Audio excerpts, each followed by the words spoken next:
Since the beginning of time, God has held the whole world in his hands.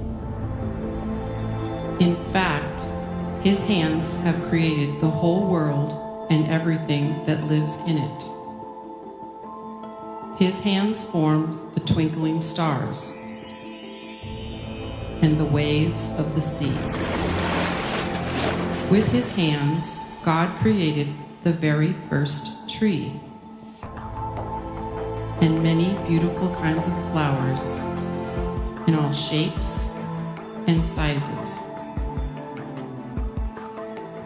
And his hands shaped all different kinds of birds to fly in the sky, and rabbits to jump, and spiders to crawl. He created the big mouth of the crocodile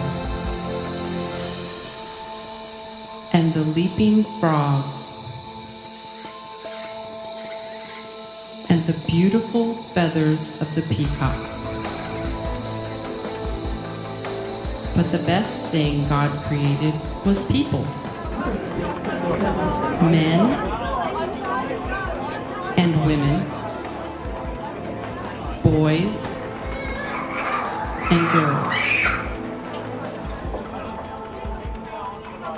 And God taught those people to use their hands to do many useful things. With their hands, they learned to build houses.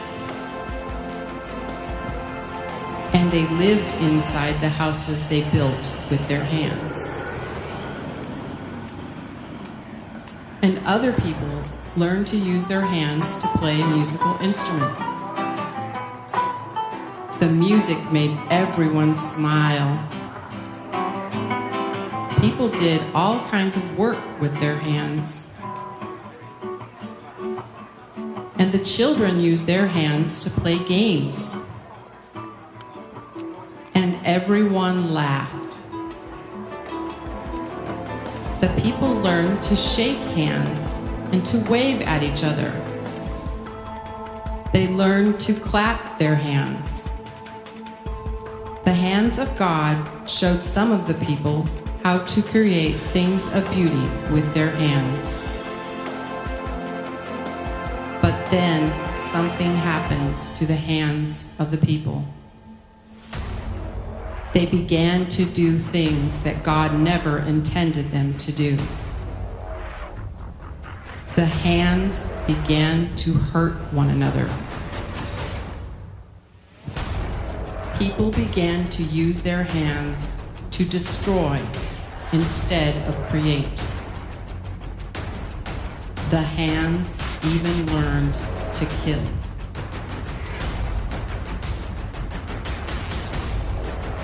God looked at all he had created with his hands and was sad, because he did not want people to use their hands to do such bad things.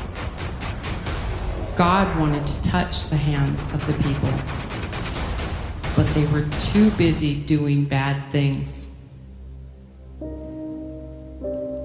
God decided the only way to reach them was to become one of them.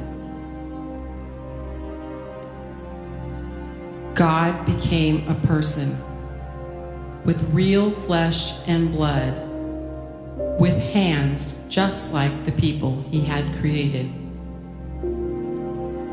So the hands of God entered the world in a new way. Some of the people noticed that God's hands were different. They saw his hands healing and loving and caring for others.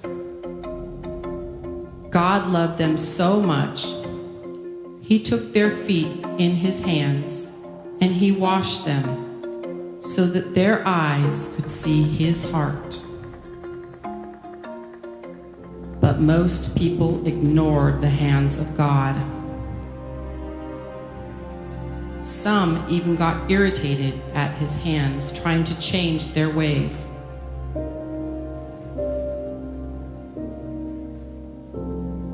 So with the same hands, that God had created for them, they took the hands of God and they nailed them to some wood. And the hands of God bled, and the hands of God died. And the life fled from the hands and the hearts of all the people.